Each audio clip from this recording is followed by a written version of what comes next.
Hello everyone, welcome to A Merry Little Christmas Part 3. Excellent, congratulations to getting to this point. Part 1 was cutting out all of your pieces. Part 2 was putting together these beautiful star blocks. You should have 9 of these, I believe, and 3 of these. Now that we've got this done, we're ready to start our tree. I think you've got the hardest and most labor-intensive part of the quilt done. We're going to work on our tree blocks now, and I have sent you this page in your email because I renumbered the rows on the tree blocks. We're going to start down here on the bottom with rows 13, 14, 15, and 16. We're going to get this strip done first. Alrighty, so let's get started with that. Should be lots of fun. Alrighty, you're going to take, whenever you're working with these blocks, you're going to be working on the right-hand side of your strip, and your strip is going to be laying down in front of you so you can read the words. If the words are upside down, you're not working right. So you want to make sure you're working it right. So words facing you so you can read them, and then you're going to be putting everything that we do onto the right-hand side of your strip. You're going to start out by making some little diagonal lines on 3 of these cream half square triangles, 4.5-inch squares. So grab 3 4.5-inch squares, draw a line diagonally with your Fricción pen, and then we're going to lay them down onto our strip so that the diagonal line starts down on the right-hand bottom corner and goes up towards the strip. You're going to stitch on the line, trim 1/4 inch from the line, and then I pressed toward the green. So you're going to do that on all 3 of those blocks, and then you're going to come back, and I'll show you what to do next. So have fun with that, and see you in a few minutes. Now that you have row 16, 15, and 14 complete, you're going to set those aside. And now we're going to do row 13. So you're going to pull row 13 out. Make sure that when you lay it down in front of you, you can read the writing on your strip. Okay? You're going to be working again on the right-hand side of your strip.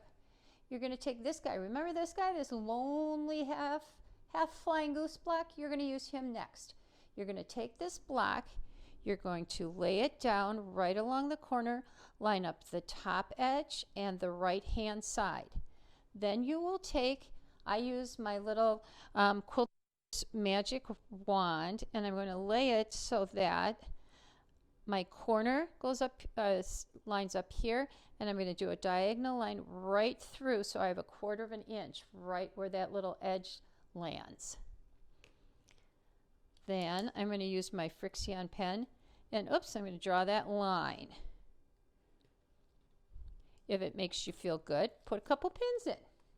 I love these pins. We call them the coffin pins because it looks like the box is a coffin. So I put a pin here and a pin here. I'm going to stitch right along that line. Then I'm going to flip it and press it. Alrighty, so now I have row 13 done, which you can see. I've got my little half flying goose block added onto my strip. I trimmed to 1/4 inch and I pressed it towards the green. Alrighty, now I'm going to lay that down. I'm not going to have enough space in my video camera area here to get it all in. So here's row 13. Then I have row 14. He lines up, he's going to line up exactly with that one, with row 13. Row 15 lines up exactly along here as well.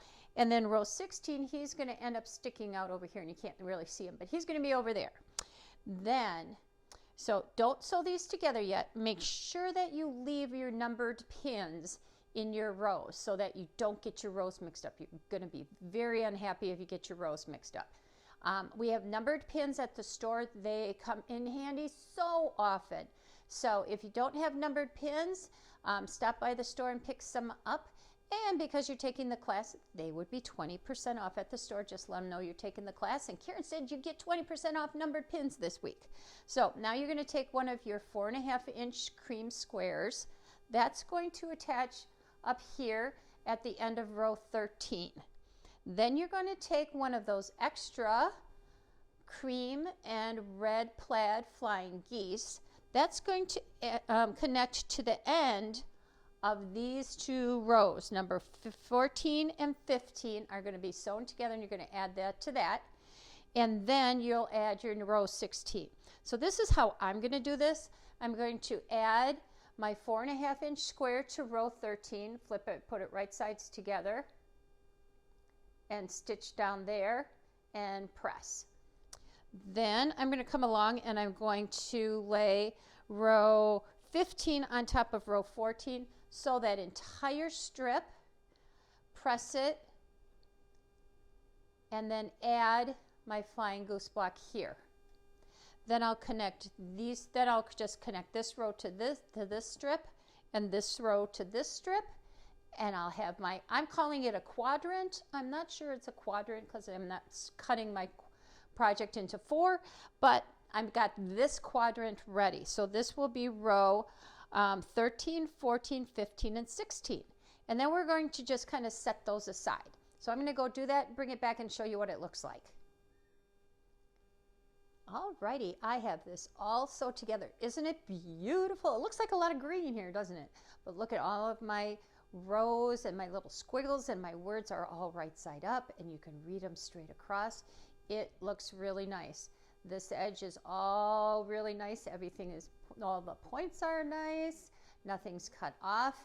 And this quadrant is done. So we have row 13, 14, 15, and 16 down here is done. Now at this point, if you wanted to, I'm going to reach over here, you could start adding some of your little white squares and just kind of use the picture on the instructions to add these little white squares. And what I'm going to do, or could do, is just lay these down here. I would maybe use a little fabric glue to hold them in place, and then just do a little blanket stitch or a zigzag stitch around them to hold them in place. I am not entirely sold on these yet, and I might just either do it, I would say either do it each quadrant and kind of look at your instruction sheet, because your instruction kind of shows you where those little dots are. Either do that or wait till you're all done and then decide if you really want to use them or not. It might even be fun to turn them and make them into diamonds. Look at that. So you could do that too. So you could do a lot of different things. You could add some little buttons here and there. Some little, you know, that could be fun too. Little star buttons here and there might be even fun too. So this kind of gives us some, you know, versatility. We can do different things and play around with it. So you can either try to duplicate what it shows on the instructions, or you can just kind of wing it, do your own thing. That's where the creativity and the fun comes. So finish this block up, and then we'll go on to the next quadrant, and that will be rows 9, 10, 11, and 12. See you in a minute. Alrighty, welcome back. Now that you've got your square sewn on to number 9, a red plaid square sewed on to the end of 10, you have your half square triangle made, and you've sewn your flying goose onto the bottom of 11, you're ready to continue. Welcome back. That didn't take long, did it? No. Okay, now we have our square sewn onto the side of number 9. We have the red sewn onto the side of number 10. You didn't do anything to 11, but you did make this half square triangle, so you're going to need that. And then to number 12, you sewed your flying goose onto the edge of that, and that's going to look like that. Crazy looking, right? It's so cool.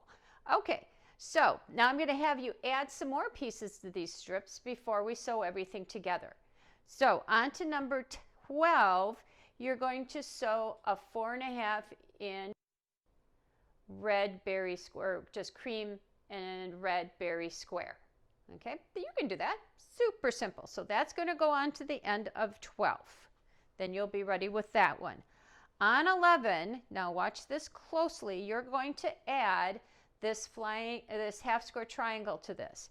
Now you're going to lay your square on here so that the red triangle is on the bottom right hand corner, so it lines up with the bottom and the right hand side, and the cream berry lines up along the top.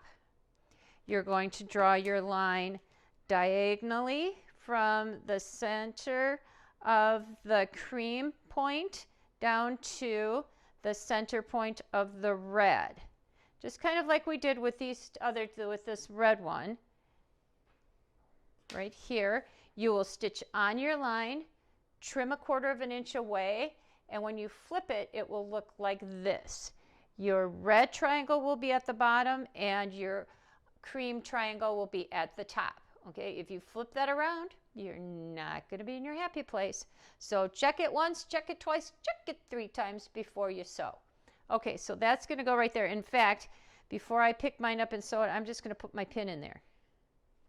Just like that. Remember to leave the numbers in your strips. It will make your life so much easier. Alrighty, then on to 10, you're not going to do anything. You're just going to leave that by itself right now. And then on to number 9, I'll get this out of the way so it's not confusing. On to number 9, you will add a square, flying goose, and square block. And then this is going to connect to this strip here, just like that. Okay, right sides together, 1/4 inch seam, press it all nice and pretty. All right, go and do that, and we'll be right back. Well, that was quick and fun, wasn't it? All righty, now we've got all of these pieces ready to go. Row 12 is all set and ready to go. You can kind of see how you have a little chunk missing in the middle. We're going to put that in next. So you got row 12 all ready to go. You've added your half square triangle onto row 11. 10 you didn't do anything with, and row 11 you added the squares and your flying goose. Now into the center you're going to add one of your little plaid stars, and on the other side of that you're going to add your flying goose. Now you can see how it all comes together. Isn't that cool? It is so cool and so much easier than the way they're having you do it. And look, it looks just like the picture. Alrighty, so go and sew this whole thing all together now, and then we'll be ready to go on to the final part of, well, no, we have 2 little parts left on our tree left. So let's do this, and then we'll come back and do some more. All right, good job. You've got that other section all done, and now we're ready. We're getting up to the top of the tree. It's really getting exciting because pretty soon we're going to be ready to put it all together. Now we're working on row 8, 7, 6, and 5.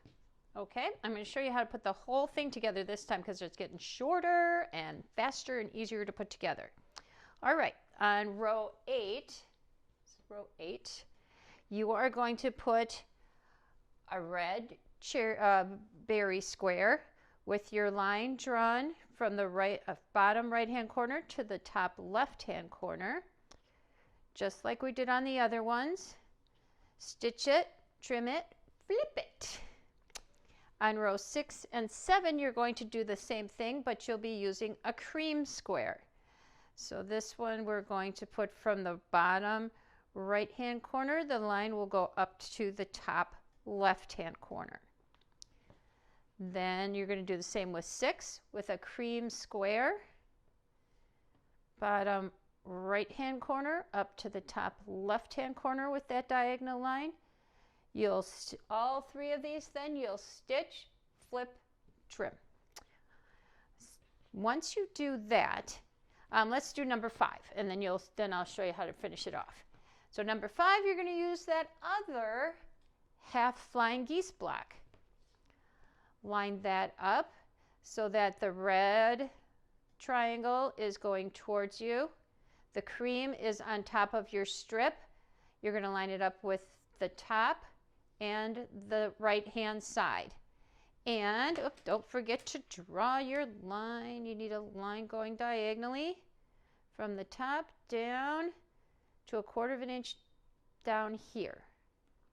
Alrighty, and I'm going to put my pin in here so it doesn't move between here and the sewing machine. Remember to make sure that your words are facing you, they're not upside down. So once you're going to go and stitch all those. So once these guys are on here, you know, and you flip them and this one is flipped, you're going to sew row 6 and 7 together, and you will add a flying geese to the end of that. Alrighty, once you've stitched and flipped this one, number 5, to the end of that you will add a berry square. Okay, and that will finish all of that off, and you can sew those all together. I'll bring it back and show you what it looks like when you're all done. Piece of cake. You got it. All right, ladies, now we're on the last section. Yay! You're doing really, really well. And let me show you what you're going to do with this. So you can see, we're going to start up here on row 1. So row 1, you're going to take, and you're going to have, and I think I had you cut 5-inch squares for 1, 2, and 3. So you can keep those 5-inch squares. And I felt like I ran out of these two, but if you have them, use them. Otherwise, you might have to cut a couple. So here you're going to have a cream 5-inch square, and this you're going to make into kind of a half square triangle. So you're going to lay the green with the cream together. Can't get it on there. Okay, and you're going to stitch right on the line, trim, and get rid of the excess.